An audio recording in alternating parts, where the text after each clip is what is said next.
Hello students, in last few videos we are discussing about what is sericulture, and we are also studied the different types of the species of silkworm, then external morphology and life cycle of Bombyx mori. We also study the cultivation of mulberry and harvesting of mulberry. Now in this video we are studying about the silkworm rearing. Okay, so in silkworm rearing, if we consider the sericulture is a agro industry. Now in this agro industry, actually when we study this sericulture as an agro industry, either the mulberry or non-mulberry plantation. Okay, so here, though we take either the mulberry plantation in a sericulture or non-mulberry plantation in a sericulture, the three main components are there. But now here we are considering the 3 points which are related with either it is a mulberry or it is a non-mulberry agro industry. So the first point is cultivation of food plant. See here, the cultivation of food plant means what? Whether that plant is mulberry plant or whether it is non-mulberry plant. But the first step is that cultivation of food plant. It is necessary to cultivate the food plant for getting the food to the worms. Then second step, which is related with rearing of silkworm. So the second point, which is related with the rearing of silkworm. Here we have to choose the particular species of silkworm. Whatever the environment which is present in that particular area, according to the environmental or climatic situations, we are going to select the species of the silkworm. So this is the second stage. And the third stage, which is related with reeling and spinning of silk. So here, when we are going to rear the silkworm produces the cocoons, and from cocoons we get the raw silk. So the next step after rearing of the silkworm is the reeling and spinning of silk. We have to remove the silk, raw silk, from the cocoons, and we have to spin it and convert it into the finally usable silk or final product, that is the silk. So here in the agro industry, that is sericulture, these 3 steps, they play important role: cultivation of food plant, rearing of silkworm, and the last one, that is reeling and spinning of the silk.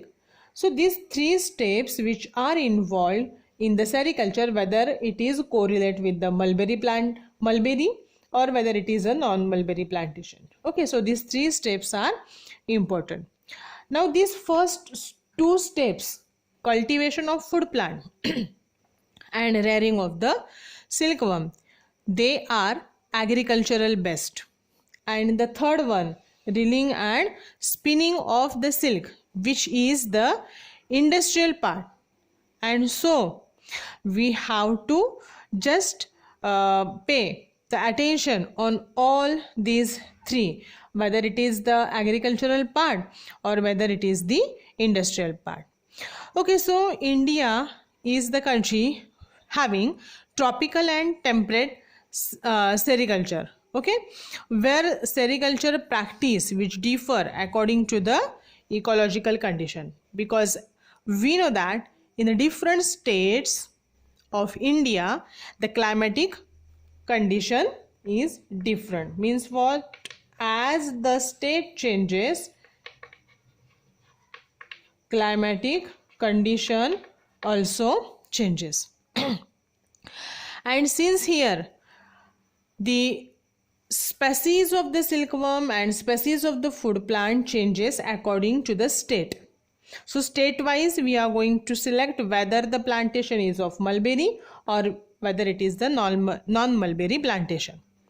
Okay, for example, see in Kashmir, sericulture is practiced in a monoculture pattern, because we know that in Kashmir the temperature is very low, and due to the low temperature here the monocrop pattern is used. And this monocrop pattern means what? We are only get the food material once in a year. Okay, mono, single. We are going to harvest the leaves from the plants only once in a year. So single harvesting leaves from the crop. Okay, and since here in the Kashmir the monocrop cultivation is there. Now in a tropical condition, Karnataka, so here in the Karnataka multiple crops, multiple crop means what? We are taking 5 to 6 harvests per year. Here only single or only once we are going to harvest the leaf from the plant in a Kashmir, but in a Karnataka the multiple crop means what? We are going to harvest the leaf from the plant 5 to 6 times in a year. So as the environmental situation changes, here we are easily observe the difference whether we are going to cultivate the mulberry plantation or we are just removing the plants once in a year, or we are removing the leaves from the plants many times in a year. So it is depend totally on the climatic situation or climatic condition which is present in the state of India. Okay, so the first step, which is the important one, that is cultivation of food plant for the worms. So already in previous videos we already cover how we are going to cultivate the food plant. Specifically here we are concentrated on the mulberry plantation. So we already covered that particular point. Now the second point, which is related with the rearing of silkworm. Okay, rearing of silkworm. So same point we are going to discuss here now in this video, silkworm rearing. So the first thing here, as we already know that we are interested in the mulberry plantation, and as we are interested in a mulberry plantation, that mulberry is act as a food material for the species that is Bombyx mori. So already according to the food, the silkworm species is get selected, and that species is Bombyx mori. Now there is a correlation between food plant and the silkworm species. So as we select the mulberry as a food plant, we are going to select the Bombyx mori as the silkworm species. Okay, now the selection of the species is over. Now what is the next step? Now here the second step is correlate with the decision of rearing time and season.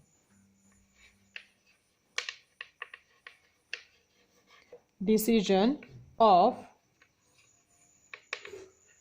rearing time and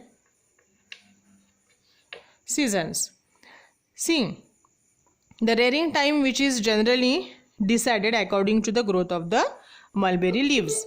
As we selected the mulberry as a food plant, we have to concentrate on. Okay, so here the growth of the mulberry. Okay, so the rearing time of the Bombyx mori is dependent on the growth of the leaves of the mulberry, and since as the adequate quantity and good quality of the mulberry leaves, if they are present in the garden, then we are going to decide to rear the species, that is Bombyx mori. Okay, now see how many points we have to take in a consideration. For example, the first point, which is the growth of mulberry plant. So this is the first point. Second point, here we have to think about the leaf quality. Then the third point, we have to consider about the labor which are required for silkworm rearing. Okay, so these 3 points we have to take in a consideration when we are going to decide to rear the silkworm species, as well as the season is also important. And regarding the season and the number of silkworm rearing, the silkworms, they are reared particularly in the spring season, in summer season, in early in the early autumn, in late autumn. Okay, so these are the particular seasons we are going to consider: spring, summer, early autumn, late autumn. And usually the rearing is possible from April or May to November. So these are the months in which these are the months or seasons in which we are going to rear the Bombyx mori.